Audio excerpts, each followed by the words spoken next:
This is the Puyallup Municipal Court 945 infraction, photo infraction calendar. And this is cause number 22015334.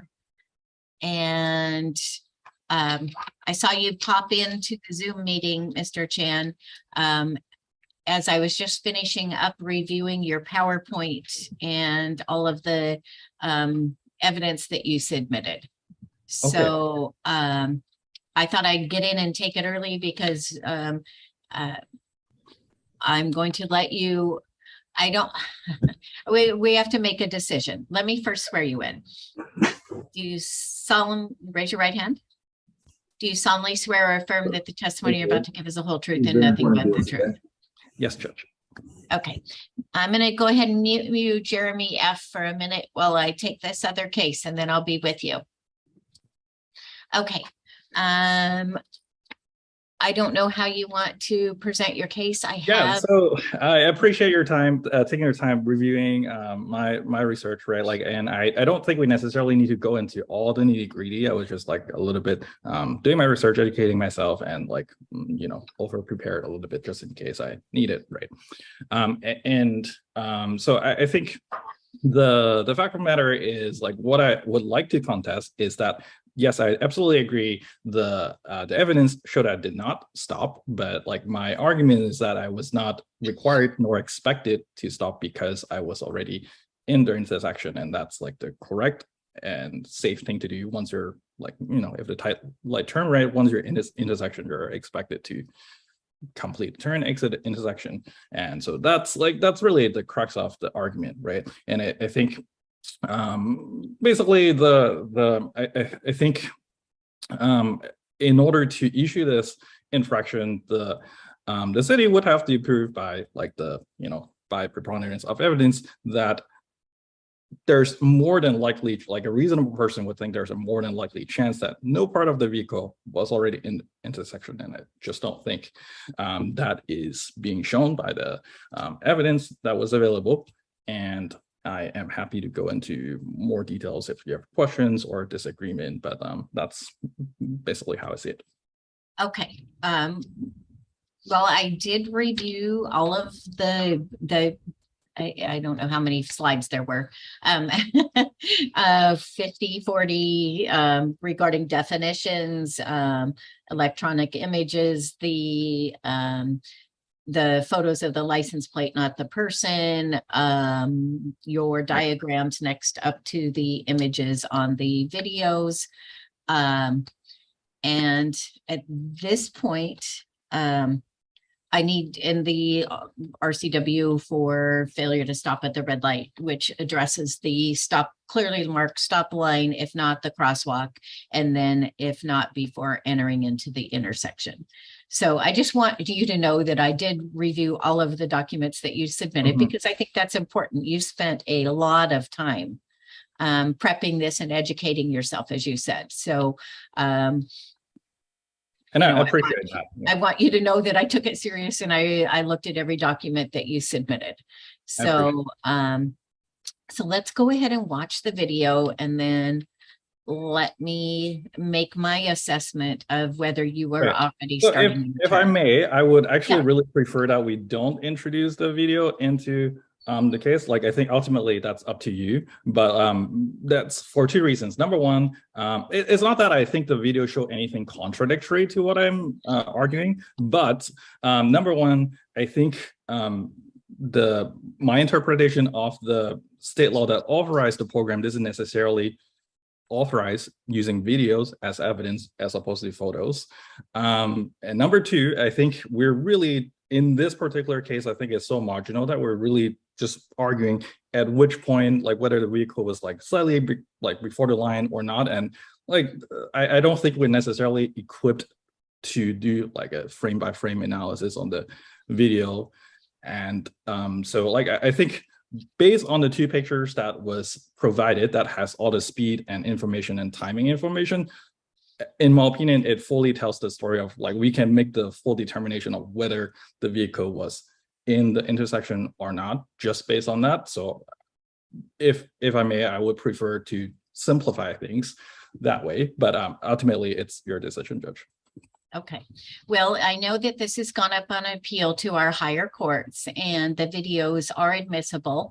And it does say photos, images, and then it says electronic images. And I actually went to the point of looking at the definition of electronic images, and electronic images are also representations of visual images. Mhm. In parentheses, video.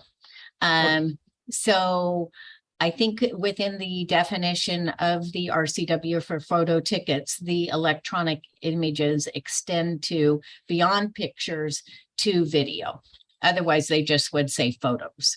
And our Court of Appeals have ruled that the videos are admissible, and I'm finding that that's the best evidence. Okay, we can picture. proceed then. So I am going to admit the video into evidence, and let's go ahead and take a look. Sounds good.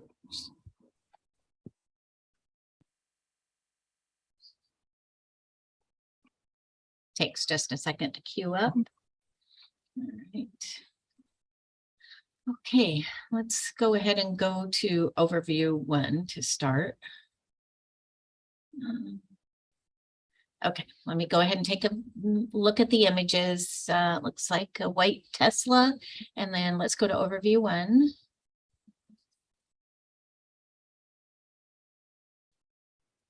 Okay. I feel like the same thing came. Okay, so, all right, so looks like it indicates that you were going approximately 20 miles per hour, been read for 0.4 seconds. I see your white car, and it looks like it's behind the white stop line, but let's go ahead and watch the video.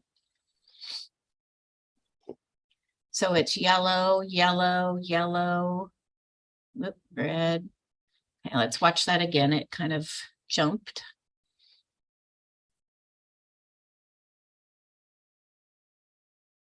So yellow, yellow, yellow, yellow, yellow, red. You watch it one more time. Oh, and then there's a pedestrian. Let's see. Yellow, yellow, red. All right. Okay, Mr. Chan, any further argument that you would like to present?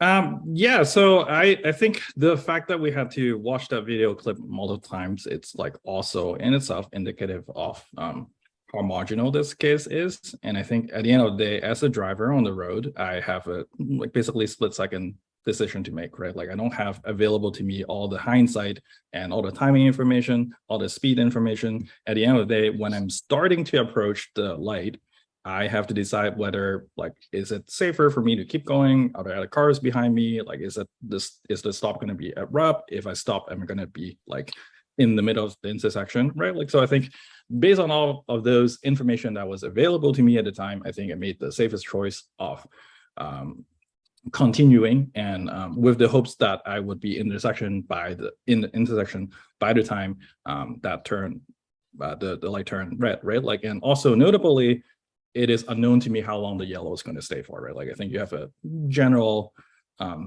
based on experience, you have a general sense, right? It's notable that all 3 cars in the pictures are actually like kind of in the same, like a similar enough spot where like arguably they're kind of intersection. Maybe not, right?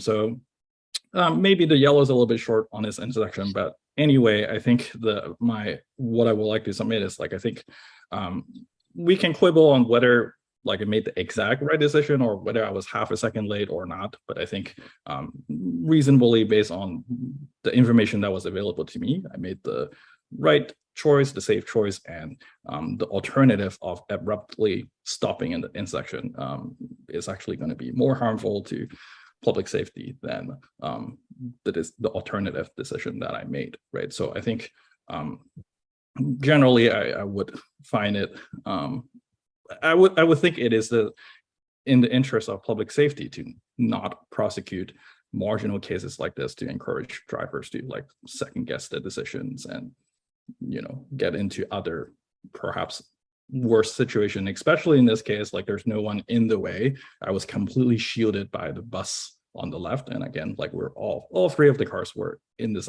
intersection as the red happened.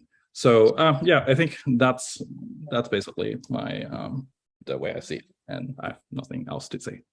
All right, thank you. Well, when I looked at the video, I mean, I went yellow, yellow, yellow. I mean, so 1001, 1002, 1003. The yellow light is, in my opinion, intended to tell you to slow down and stop because there's a red light coming. I think that there was significant amount of time in that 3 seconds for you to slow down, stop, make sure the intersection was clear before you took your free right-hand turn. So I am finding by a preponderance of evidence that the light was red when you went through it, that you did not stop at the clearly marked stop line.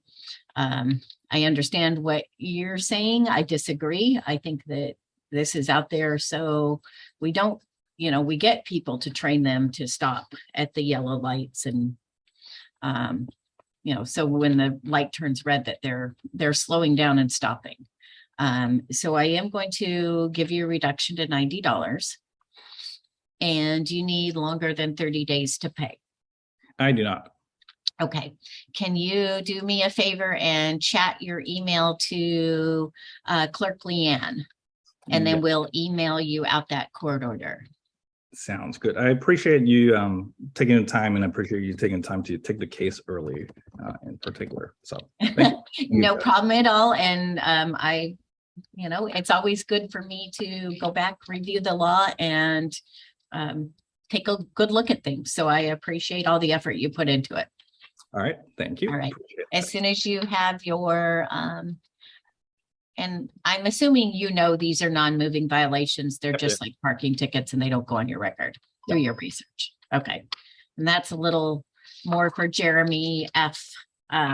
Just so you know that too. Okay, so Jeremy F., I'm assuming you are Jeremy France? You're muted. Yeah, sorry, I'm not used to Zoom. Yes, Jeremy France. Good morning. Okay, good morning. I'm going to go ahead and take your case a little bit early. Sorry, Josh, if I may. I chatted my email to the court clerk. Yes. Can I get a confirmation, or is it okay for me to leave now? I'm sure she's got it. Okay. You're free to go. Thank you. You. All right.